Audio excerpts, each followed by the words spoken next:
নমস্কার। আপনারা সকলেই জানেন যে পশ্চিমবঙ্গ রাজ্যে এখন এসআইআর চলছে। আর এসআইআরে যারা কর্মী হিসাবে বা বিএলও হিসাবে বুথ লেভেলে এই এসআইআরকে ইমপ্লিমেন্ট করতে বাড়ি বাড়ি ঘুরছেন, তারা এ রাজ্যের শিক্ষককুলদের একাংশ, যাদেরকে চিহ্নিত করা হয়েছে নির্বাচন কমিশনের নিয়ম মেনে। এবং তারা যখন এই দায়িত্ব পালন করতে রাস্তায় নামছেন বা বুথে বুথে নামছেন বা বাড়ি বাড়ি ঘুরছেন, তখন আমরা দেখলাম বিজেপিকে এদের বিরুদ্ধে একটা কড়া অবস্থান বা উগ্রবাদী মানসিকতার মধ্যে তাদেরকে ফেলার তারা চেষ্টা করছেন। তাদেরকে রাজনৈতিকভাবে তৃণমূল কংগ্রেসের কর্মী সমর্থক হিসেবে অনেককে চিহ্নিত করে তারা দিচ্ছেন এবং ইলেকশন কমিশনের কাছে তারা বেশ কিছু অভিযোগও জমা দিয়েছেন যে তারা তৃণমূল কংগ্রেসের আশ্রিত বা তৃণমূল কংগ্রেসের সঙ্গে সম্পর্কযুক্ত বা তাদের পরিবারের কেউ তৃণমূল কংগ্রেসের কোনো পদে আছেন বা জনপ্রতিনিধি আছেন। আচ্ছা, আপনারা বলুন তো, শিক্ষকদের রাজনীতি করার তো চাকরি ক্ষেত্রে অধিকার রয়েছে। আমরা তো বাম আমল থেকে এখনো পর্যন্ত আমাদের রাজ্যে দেখে আসছি যে শিক্ষকরা সরাসরি রাজনীতির পতাকা তলে যদি থাকতে চান, খুব একটা তাদের চাকরি জীবনে সরকারি নিয়মের মধ্যে তারা পড়ছেন না। যেমন রাজ্য সরকারি কর্মচারীদের ক্ষেত্রে বা কেন্দ্রীয় সরকারি কর্মচারীদের ক্ষেত্রে সরাসরি পতাকা তলে আসার একটা কর্মজীবনের বা সরকারি নির্দেশকে মান্যতা রেখে তাদেরকে সেটা করতে হয়। কিন্তু শিক্ষকদের ক্ষেত্রে সেটা কিন্তু অনেকটা সুবিধা বা শিথিল করা হয়েছে বা রয়েছে এটা দীর্ঘদিন ধরে। আমরা বাম আমলে দেখেছি একাধিক জনপ্রতিনিধি তারা শিক্ষক মহাশয়, তারা শিক্ষক কুল থেকে। আমরা বাম আমলে সিপিএম বা বামফ্রন্টের বিভিন্ন রাজনৈতিক পদে সেই সমস্ত শিক্ষকদেরকে থাকতে দেখেছি। শুধু তাই নয়, বাম আমলেও অনেক শিক্ষক শিক্ষিকা যারা বাম বিরোধী সংগঠনের সঙ্গে যুক্ত, তারা কেউ কংগ্রেস, কেউ তৃণমূল কংগ্রেস, বিভিন্ন ইউনিয়নের সঙ্গে তারা যুক্ত থাকেন। কিন্তু বিজেপির এই অদ্ভুত আচরণটা অত্যন্ত বোকামির নিদর্শন বলে আমার মনে হয়েছে। তারা ইলেকশন কমিশনকে কমপ্লেন করছেন একটা শিক্ষককে টার্গেট করে যে ইনি তৃণমূল কংগ্রেসের লোক বা এর বাড়ির কেউ তৃণমূল কংগ্রেস করে বা ইনি তৃণমূল কংগ্রেসের বুথ এজেন্ট ছিলেন বা এনার কোনো আত্মীয় স্বজন তৃণমূল করে বা তৃণমূল কংগ্রেসের কোনো নেতা মন্ত্রী এমএলএ বা কোনো কর্মসূচিতে তার ছবি দেখা গেছে, অতএব তাকে বিএলও হিসাবে বাদ দিতে হবে। বেশিরভাগ ক্ষেত্রে ইলেকশন কমিশনও বিজেপির কাছে এই অভিযোগ পাওয়ার পর তারা লোভ সামলাতে না পেরে সেই সমস্ত শিক্ষকদেরকে শুধুমাত্র তৃণমূল কংগ্রেস করার অপরাধে বাদ দেওয়ার জন্য খড়গহস্ত হয়েছে। আমার বক্তব্য সেখানে না।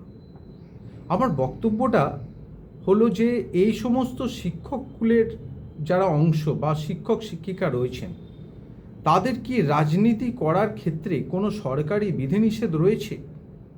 আমরা তো এমন অনেক শিক্ষক শিক্ষিকাকে দেখি যে তারা বিভিন্ন রাজনৈতিক দলের তাদের মতাদর্শ রয়েছে, তারা প্রকাশ্যে সোশ্যাল মিডিয়াতে তাদের সেই সমস্ত মতবাদ বা মতামতকে তারা তুলে ধরে।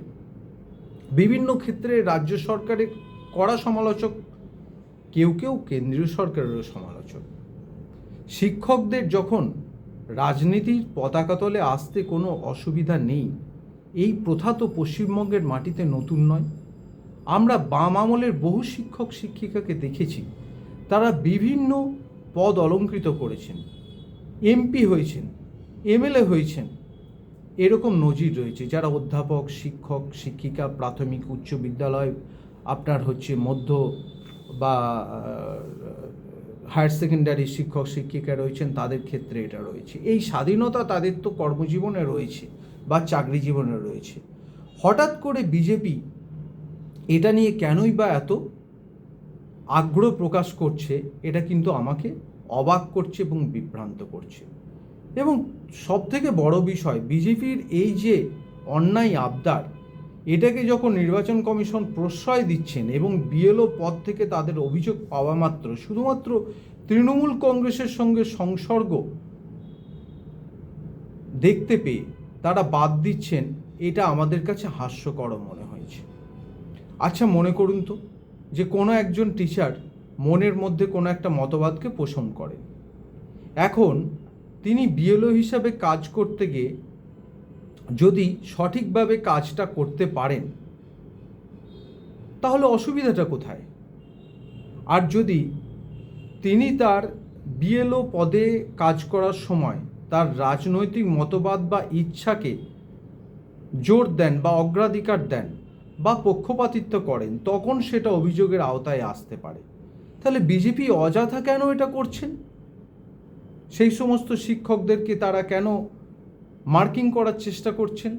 তাদের তো চাকরি জীবনে তারা অনেক অস্বস্তিতে পড়ছেন, অনেক প্রশ্নের মুখে পড়ছেন এবং অনেককে লজ্জিতও হতে হচ্ছে।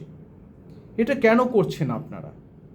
এমন তো অনেক শিক্ষক রয়েছে যাদেরকে আমরা চিনি জানি, যারা রাজ্য সরকারের মতবাদের বা রাজ্য সরকারের কে সরাসরি অবমাননা করেন।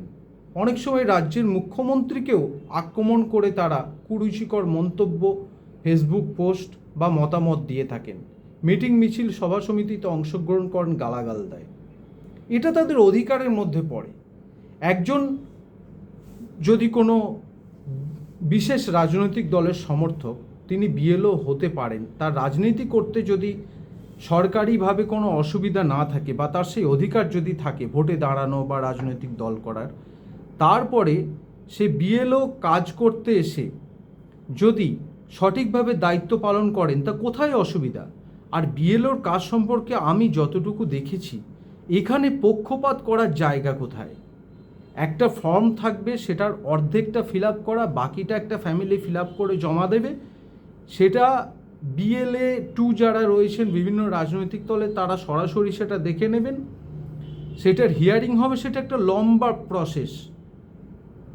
আচ্ছা, আমরা তো অনেক সময় এটাও দেখেছি যে যখন ভোট হয় তখন বিভিন্ন রাজনৈতিক দলের যারা মতামত প্রদানকারী বা আদর্শ বহনকারী শিক্ষক শিক্ষিকারা থাকেন, তারা ভোটের ডিউটিতে থাকেন, কিন্তু তারা কি নির্বাচন কমিশনের কোনো দায়িত্ব তারা কি সঠিকভাবে পালন করতে বা করেন না, বা তারা পালন করতে ব্যর্থ হন? যদি দায়িত্ব পালন করতে ব্যর্থ হন, নিশ্চয়ই সেটা অভিযোগ তাদের বিরুদ্ধে করা যেতে পারে।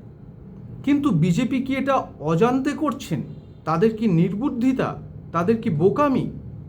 এটা আমাদেরকে অবাক করছে যে তারা এই শিক্ষককুলকে রাজনৈতিক দলের সদস্য হিসেবে বিএলও পদ থেকে সরানোর জন্য ইলেকশন কমিশনকে যে মিসইউজ করছেন, এটা তাদের রাজনৈতিক হীনমন্যতা এবং রাজনৈতিক অজ্ঞতা বলেই আমি মনে করছি।